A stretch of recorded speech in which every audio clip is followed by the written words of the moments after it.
Welcome back, this is Randy Borg from Champions Everywhere again for another, hopefully educational video. In the last one that we recorded here on the site, we looked at how to review your training. And today I wanted to go in depth with assessing the training stress that you put in your body. How can we measure that on a consistent basis, and how can we take that into our planning so that we don't set out a schedule that we may get away with for a while, but then suddenly snap, something breaks and we're injured or ill or overtrained. There's a simple answer that some coaches will give you, and they will simply say, well, you know, if you feel tired, lethargic, if you're sore in a tendon, sore in a muscle, then you need to pipe down what you had planned for this particular day. I find that although that's true, you know, you obviously need to read the signals from your body before doing anything, you know, no matter what's planned. That's just a given. Usually those types of signals, they happen when it's already too late. So it's nice to have another layer to give us an idea of, well, how should we be feeling at a certain time or a certain period of training. You know, should we expect to be a little bit tired? Should we expect to be fresh? Should we expect to be performing really well or maybe not so well? And if you were to set it out yourself rather than having a coach do it, you need something that can tell you, well, have I actually put way too much stress in here? Of course, the old way to do this is just to start by looking at volume. So we would just look at, well, we have 50 kilometers planned for this week over 5 days. So maybe next week, you know, it's reasonably sensible to do 52 kilometers. You know, so that's less than 10%. So that obviously gives you some of the picture, but it was always limited for people and for athletes because it tells you nothing about, well, how did that affect the body? You know, what sort of stress response did you get? What sort of heart rate did you have during those 50 kilometers? How fast did you run them? Because obviously the faster you run, the more force gets through your body on every single step. So 50 kilometers is not 50 kilometers and 52 isn't 52.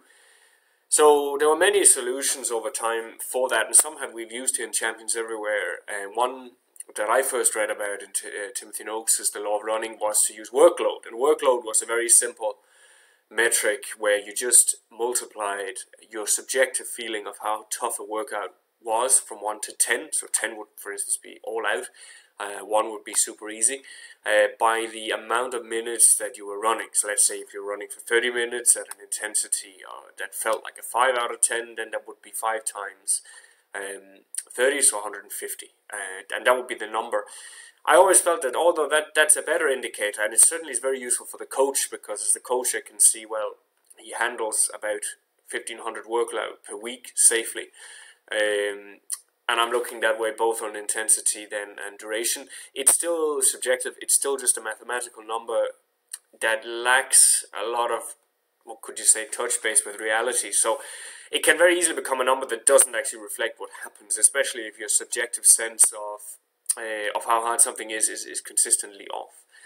So in recent years we've gotten better metrics and better measurements, and over probably a few of these 10-15 minute videos I'm going to show you all of them. Today I just wanted to talk about a basic metric that we call stress, but it actually exists in various different training tools such as Training Peaks and Stride, Power Center, etc., as what's called the running stress score or the running training stress score, which is RTSS or RSS.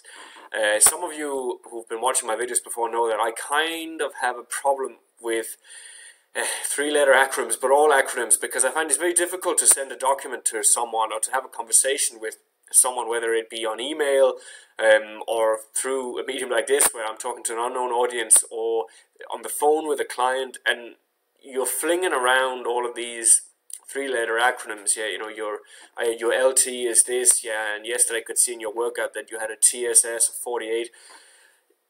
You know, it only takes a few sentences, unless you're really cued into that sort of talk. You lose touch with what is actually the reality we're trying to describe with these numbers.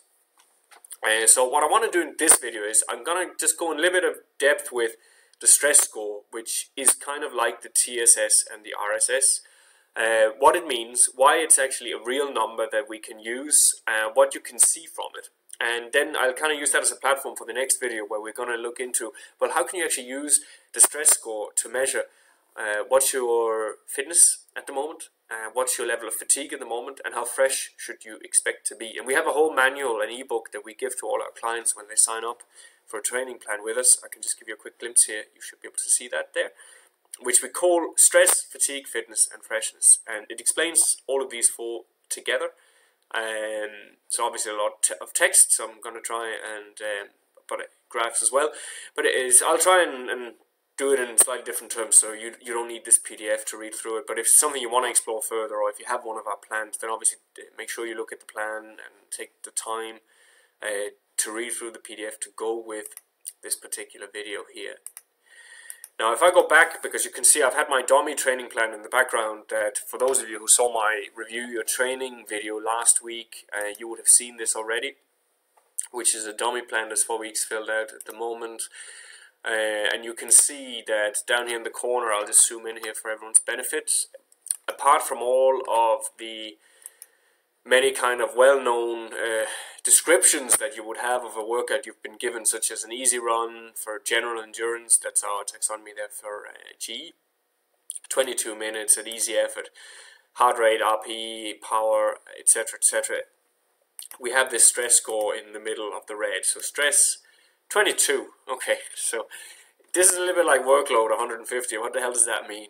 Excuse my language. So what does that mean?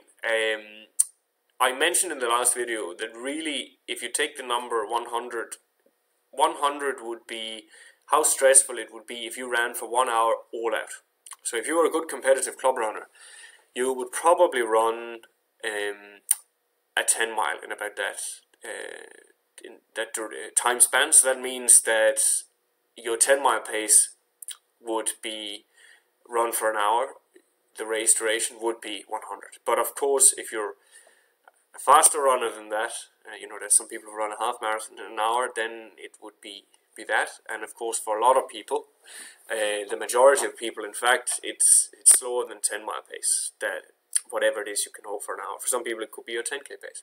It doesn't really matter, because when we first get people in, we do a test to see where people stand in relation to this, and there's a lot of names now for these tests.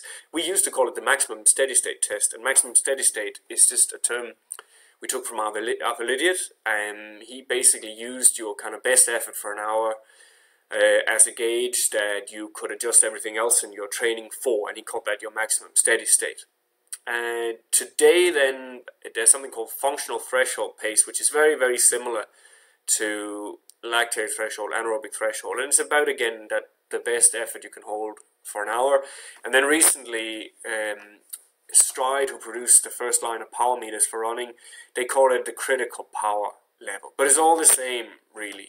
The main thing is you can, once you have that, either yourself or me as your coach, we have an actual true figure of how much, what's your heart rate, what's your watt, what's your pace when you run best effort for an hour. And from that, we can see, well, how stressful is everything else? Because if you run a double the power output, let's say, that you ran during your 1 hour test, but you're running only for 10 minutes, well, how much, is that harder than the hour on your body, or is it a little bit easier?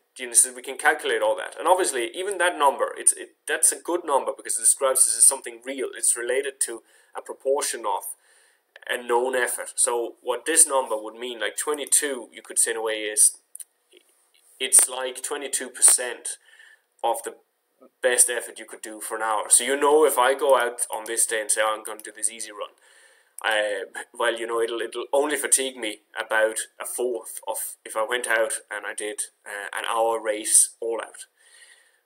Similarly here with this fartlek that we had here, 46. Okay, so it's about half, just under half of the effort that I would expect to be doing if I ran all out for an hour, and so on and so forth.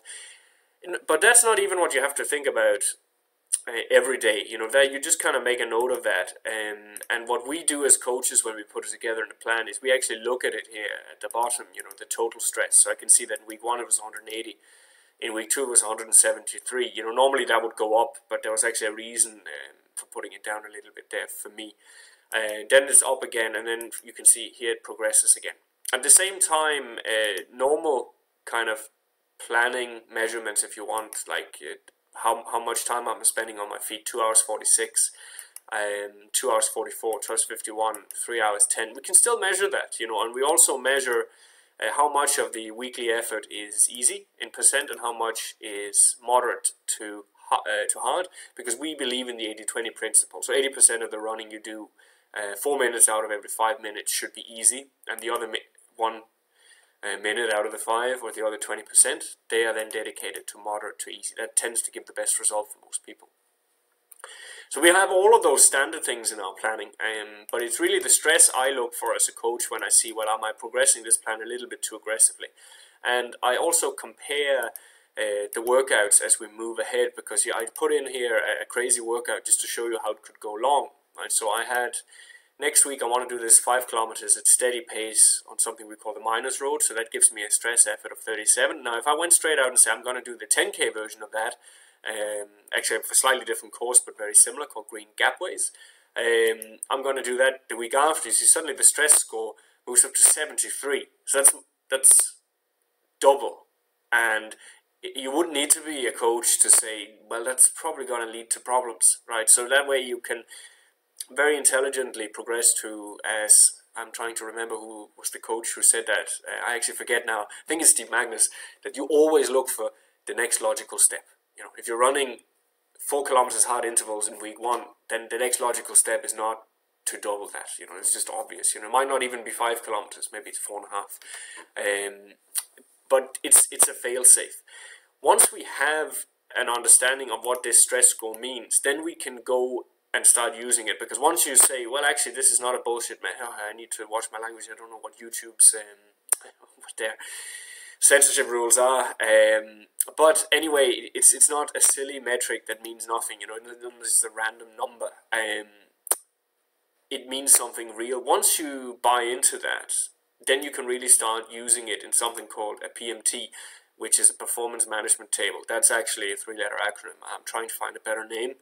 We took that from what Training Peaks calls the performance management chart, because they actually calculate a similar thing, but very graphically, if you have access to the paid version of Training Peaks.